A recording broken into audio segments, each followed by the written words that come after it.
A former hospital harboring the tortured spirits of those who died within, a sprawling forest where the dreaded pig man lurks, and an old train station that's paranormal activity proves true love never dies, await on this journey through some more of Tennessee's most haunted places. Let's jump right in.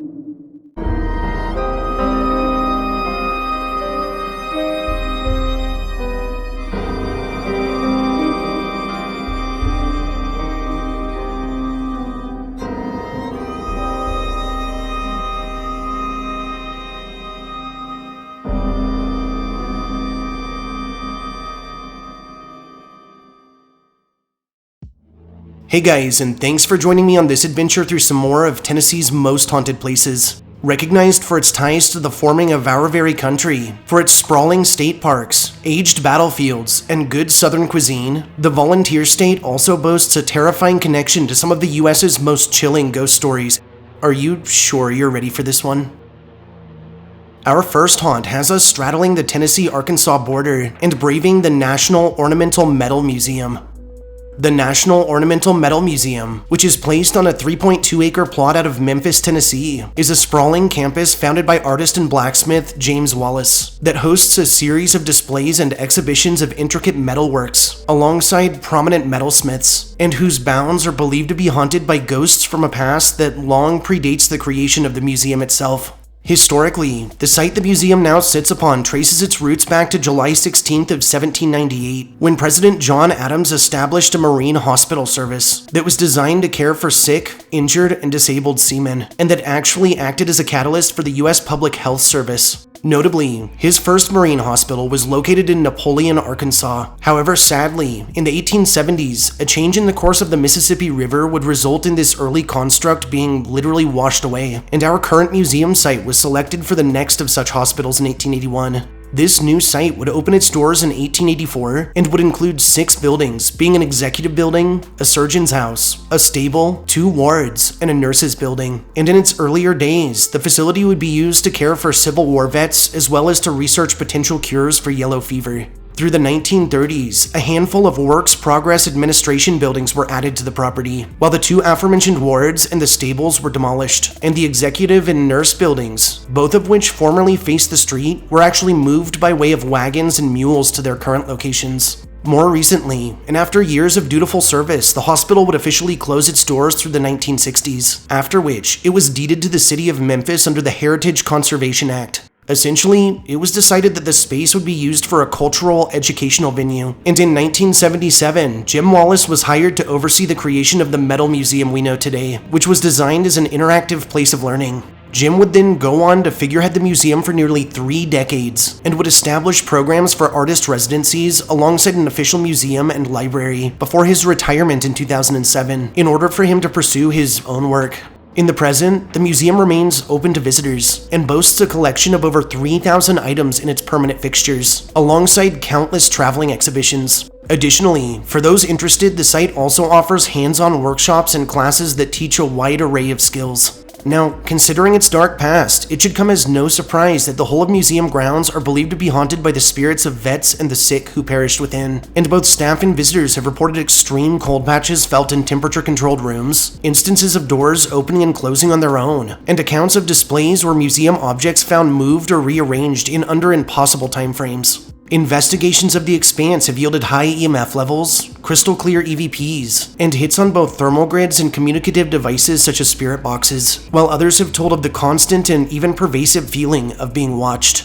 A handful of full-bodied apparitions have been sighted throughout the museum, including those of ghostly doctors and nurses in old garb, of men sporting grievous injuries or disfigurations, and of people who appear pale and extremely sickly that are believed to be victims of yellow fever, while others have told of reaching for cell phones or other personal possessions only to find they've gone missing, and of discovering them later in rooms that they haven't even visited yet. Our second haunt takes us to the heart of Tennessee, literally, and on a tour of its ever-iconic Capitol building. The Tennessee State Capitol, which is placed out of the center of Nashville, Tennessee, is the seat of government for the whole of the state that, over the years, has grown in popularity amongst tourists, history buffs, and locals alike for its lengthy and rather significant past, and its bounds have long been shrouded in local legends and eerie ghost stories. Historically, Tennessee was first admitted into the Union on June 1st of 1796 as the country's 16th state, and initially, Knoxville would act as the capital. Over the following 3 decades, however, the capital would alternate between Knoxville, Nashville, Kingston, and Murfreesboro. In 1835, the state's constitution would require a permanent state capital, and shortly after, in 1843, Nashville was selected for this purpose. Predating the construction of our current capital, the plot that now holds it would host the first Roman Catholic cathedral in Nashville. However, this plot was purchased by the city for $30,000 and was later conveyed to the state government for a single dollar. Subsequently, a design for the Capitol building was drawn up under Philadelphia architect William Strickland, and a cornerstone for the future center of government was laid on July 4th of 1845, following which its building process would take a whole 14 years and would conclude in 1859 at a total cost of around $900,000, or with inflation, what would amount today to over $30 million. Sadly, as its construction was predating the Civil War, labor was conducted commercially but also on the backs of convicts and the enslaved. Notably, the American Society of Civil Engineers would designate the building a National Historic Civil Engineering Landmark for its unique construction, being that stone was extensively used alongside what was one of the earliest examples of structural iron, with solid stone columns and wrought iron trusses utilized as an effective fire prevention method. Unfortunately for its designer, William Strickland would pass on 5 years before his masterpiece was completed, after which his son, F.W. Strickland, would oversee the rest of the project. Oh, and as a bit of trivia, Samuel Dold Morgan, who was the chairman of the State Building Commission that oversaw the site's construction, is actually entombed in the property's southeastern corner, right near the entrance. One of the most alluring aspects of the Tennessee State Capitol building is its ridiculous number of monuments and historic tributes that are held within. The site offers statues of President Andrew Jackson and Andrew Johnson, who both hailed from Tennessee, and President James K. Polk, who was also a local, is actually buried in a tomb on Capitol grounds along with his wife Sarah. Additionally, the Capitol boasts the Sergeant Alvin C. York Memorial, the Tennessee Holocaust Commission Memorial, the Sam Davis Memorial, a memorial to Africans during the Middle Passage, the Charles Waterfield Reliquary, and much, much more. The Tennessee State Capitol building remains open into the present, with its doors unlocked from 9 a.m. to 4 p.m., and with several touring options available to any with an interest. While plenty of death and discord surround the history of this Capitol building, the most prominent ghost story from within its bounds has to do with the aforementioned William Strickland and Samuel Morgan. Now, as it's told, during the site's construction, the two basically never agreed on anything, leading to a number of very loud, very verbal disputes surrounding the structure's design. While their ghosts have never actually been sighted, their voices have been overheard continuing this argument in the afterlife, a quarrel that may very well last into eternity. Also reported across Capitol grounds are instances of doors opening and closing on their own, disembodied footsteps heard rushing about, and instances of personal electronics behaving erratically or dying on full charges. And a handful of witnesses tell of passing people in the halls that are dressed in old-fashioned attire, and that, when they turn to get a better look, have always vanished without a trace. And on to number 3, which takes us to southwestern Tennessee, to the renowned Shiloh National Military Park. The Shiloh National Military Park, which is located where else but in Shiloh, Tennessee, is a massive 9,324-acre expanse encompassing 3 major sites, being the Shiloh Battlefield, the Shiloh National Cemetery, and the Shiloh Indian Mound Site, whose bounds are extremely popular amongst tourists, history buffs, and sightseers, and its blood-soaked grounds are believed to play host to a number of restless spirits, resulting from the violent confrontation that once transpired there. Historically, the Battle of Shiloh, which transpired between April 6th and 7th in 1862, was one of the first major confrontations in the Western theater of the American Civil War, and the 2-day fight would include around 65,000 Union soldiers under the command of Ulysses S. Grant and Don Carlos Buell, and 44,000 Confederate soldiers under the command of Albert Sidney Johnston and P.G.T. Beauregard. Ultimately, the fight would result in a total of 24,000 killed, wounded, or missing, and while it's been chalked up as a tactical draw, as the Union held the field but did not manage to pursue fleeing Confederates, it was easily a strategic victory for the North, as following its conclusion, Union troops were able to capture Corinth and its railroad junction.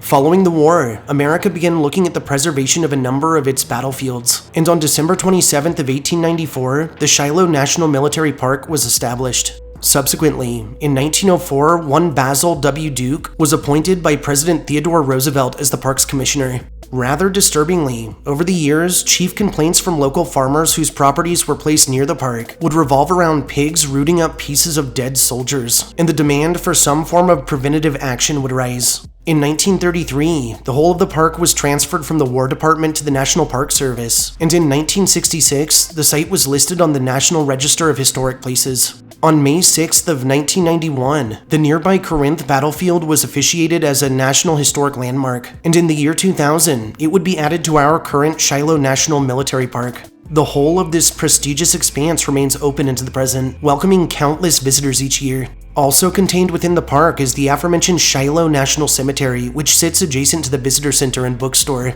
Notably, this burying ground was created in 1866 and was purposed for the interment of those who perished in the conflict. In 1933, it too was transferred from the War Department along with the battlefield, and today it contains the remains of more than 3,500 soldiers, a majority of which that fought for the Union.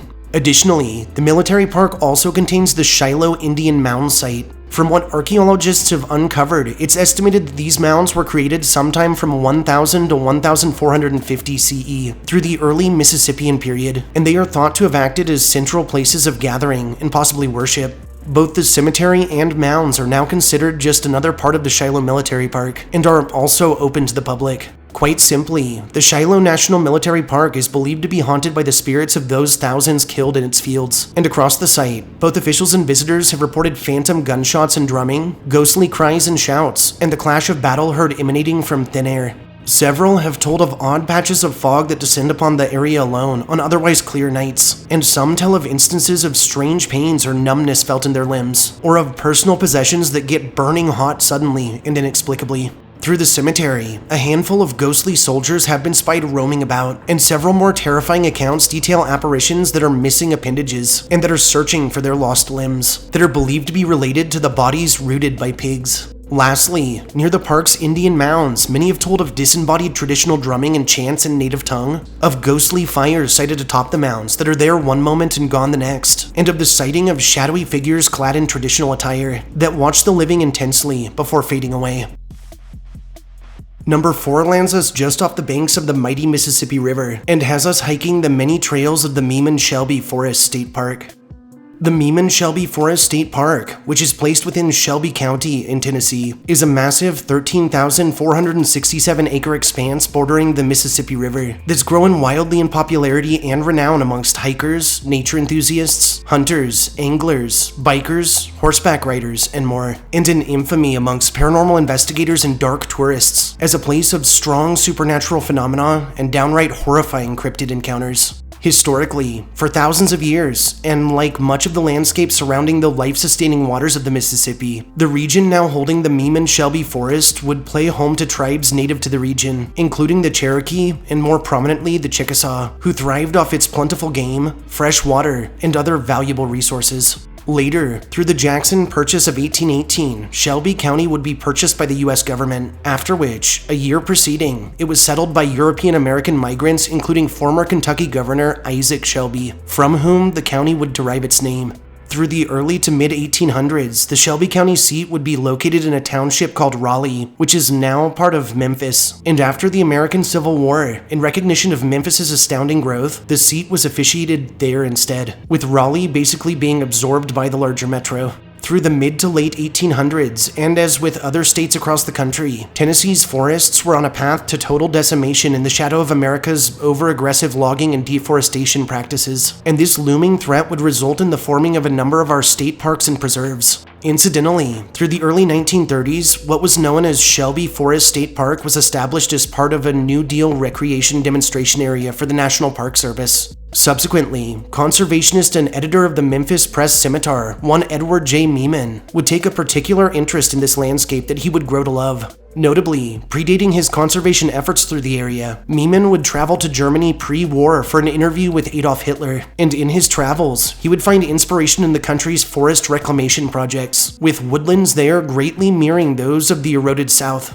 Upon his return to the States, he would write passionately that he believed America too could regrow its forests and preserve its significant natural areas, and in 1933, he would work with State Forester James O. Hazard to select the boundaries for a large parkland in Shelby County.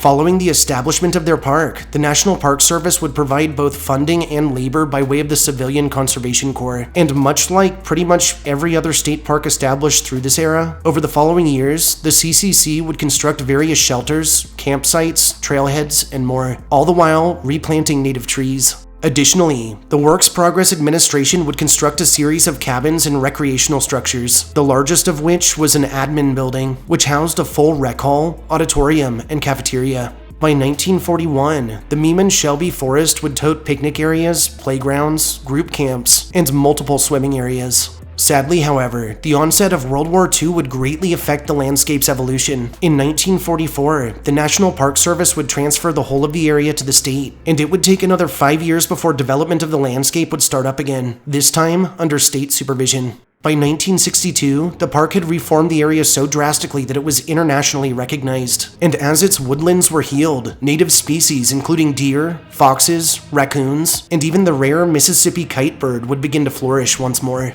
The Meeman Shelby Forest remains open to the public into the present, and offers a wide range of natural wonders and historic landmarks. Over its many years, the Meeman Shelby Forest has picked up a ridiculous number of ghost stories and claims of encounters with the supernatural, and those exploring its bounds have reported strange howls heard in the distance, encounters with translucent, spectral animals with black holes for eyes, and eerie ghost lights spied weaving throughout the trees after dark. Easily the most famous story surrounding the forest, and honestly guys, this may be one of the most disturbing ones I've covered, is that of its fabled pigman. Now, as legend has it, long ago, an ammunition plant operated out of the forest's bounds, and one day, a spark would ignite powder stores, resulting in a violent explosion that disfigured one of its workers beyond recognition. As it's told, this man either died shortly after from his injuries, or maybe lived out the rest of his days hiding in the forest, resulting in his restless spirit still lingering there. Incidentally, it's said that following this accident, the man's face resembled a cross between human and swine, earning him the nickname, the Pigman. Through the years and up into the present, numerous are stories of encounters with this terrifying pigman, who emits disturbing squeals, and that's been known to chase any who get too near. Some alternate versions of this legend tell that following his recovery, the man's wife left him, and that he had no other option but to go back to the old factory for work. Having no place to call home, however, it's said that following his shifts, the pigman would sleep under a bridge somewhere within the forest. While the actual location of this bridge is unknown, many tell that the ghostly pigman is most often seen near the park's many crossings, but whether there's any truth to this version remains unknown. And let's be honest guys, are you feeling brave enough to go crawling under the area's bridges in the dark to find out? Last but not least, our fifth and final haunt takes us back to Nashville and has us checking in at the prestigious and historic Union Station Hotel.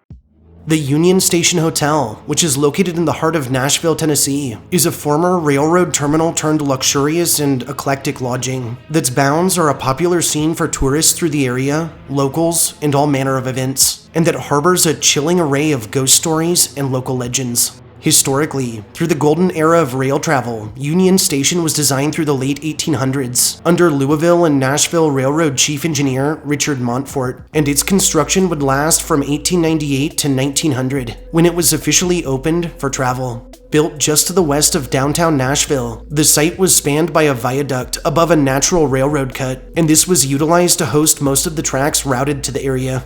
Incidentally, the creation of this prestigious station would result in rapid development of its neighborhood, and when Nashville's new post office was constructed in 1935, a plot just adjacent to this grand old stop was selected, with a connecting passageway beneath the two designed to transport mail to and from the trains for more than 30 years. Additionally, up until their discontinuation in 1941, Union Station would also accommodate streetcars. The station would see its years of peak usage through the onset of World War II, when it acted as a departure point for troops getting ready for deployment. And through the war, countless soldiers would set off by train from this very station, on their ways to ships or planes that would carry them into the battlefields. Unfortunately, following the war, and in the shadow of a booming automobile industry, coupled with more affordable commercial flight options, Union Station's numbers would begin to decline, and various long-running train service lines would begin ceasing operations one by one. By the 1960s, the site was used by the L&N Railroad alone, and was only seeing off about 6 trains a day, down from 16 through previous decades. In 1969, the site was listed on the National Register of Historic Places, spurring increased interest in its preservation. In 1971, Amtrak would take over intercity services. Through much of the same year, Nashville was cut off from a majority of major rail lines. And later still, by November of the same year, Amtrak would begin running a single route out of Nashville called the Floridian. While this service would remain in play for a number of years, in 1979, it too would cease operations as Union Station saw off its final departures. Following its closure, most of Union would be roped off and it would be left all but abandoned, acting namely as a habitat for a large pigeon population. The site would be acquired by the federal government's General Services Administration, and while interested parties would attempt to settle on an appropriate redevelopment plan for the site, most of their proposals included the destruction or modification of the old building, and were instantly shot down again and again by locals looking to preserve the space. Finally, in 1986, a group of investors would work to redesign the station into the hotel we know today, which would, upon opening, tote 125 luxury rooms and 12 suites. Unfortunately, their plan was formed off of the use of junk bond financing, and their success would depend upon a 90% occupancy at all times, with rooms costing $135 per night, which, in the 1980s, just wasn't sustainable. Eventually, these initial investors would be forced to declare bankruptcy, after which, a new group of investors with a much sounder plan would step in sans the outlandish financing model, and would get things up and running. Sadly, in 1996, the station's associated train shed, which was said to be the largest in the world at its time, was heavily damaged in a fire, and in the year 2000, after continued deterioration, it was finally demolished. More recently, in 2007, the whole of Union Station would welcome a jaw-dropping $11 million renovation project. In 2012, it would undergo another slew of upgrades as it was entered into the Marriott Autograph Collection. And in 2014, Pebblebrook Hotel Trust would purchase the site for $52.3 million. In the present, the Union Station Hotel remains open to the public and offers unparalleled accommodations alongside top-tier dining and drink options. Eerily, the Union Station Hotel is believed to be haunted both by guests who once frequented its bounds and either loved the site in life or even died during their stays, as well as by spirits tied to its time as a departure point for soldiers. Incidentally, a slew of apparitions, both clad in old-fashioned uniforms and in clothing spanning the eras, have been sighted passing throughout its many rooms. One of the most prominent apparitions at the hotel is that of a young woman dubbed Abigail. As it's told, during World War II and at just 20 years of age, Ol' Abby bid farewell to the love of her life right on the Union Station platform before his deployment to France. Just before he departed, Abby promised the young man that she would meet him right in the same spot when the war was over, and while she held up her end of the bargain, she would arrive back on the platform only to learn that he had been killed in action. It said the poor girl was so heartbroken that in desperation, she threw herself onto the platform in front of an oncoming train. From that day forward, countless are reports of guests who have witnessed the ghost of Abigail standing on the old platform for moments, with a mournful look upon her face, before she takes a violent dive and fades into nothingness. Chillingly, one more high-profile report details a woman who was having a smoke on the old platform when she witnessed Abby standing there for a moment. When the woman saw Abigail jump over the rails onto the tracks, she began to panic, believing she'd just witnessed someone jumping to their own death. However, when she looked down on the tracks, there was no sign of the girl anywhere, just a soldier in an old uniform, waiting. Now, many believe the soldier from this account was her love, returning in death to the place he was supposed to meet her. So despite the tragedy, maybe these two finally got their happy ending in the afterlife. Another haunted hotspot within the hotel is that of its infamous room 711. Now, while some believe this may have been Abigail's room, and that her presence may be responsible for the activity inside, others aren't so certain. Those staying in 711 have told of sudden drops in temperature, flickering lights, the phantom ringing of an old phone, heavy, disembodied footsteps, and the near-constant feeling of always being watched. Additionally, the whole of the 7th floor used to be lined with mirrors, and numerous unconnected guest and staff member statements over the years report walking by said mirrors and seeing someone else who wasn't there walking beside them. Thanks for joining me on this journey through some more of Tennessee's most haunted places. If you enjoyed listening to my histories and ghost stories, subscribe to my channel, throw this upload a like, and share me with anyone you think could use a good scare. I'll see you all next time, and stay spooky.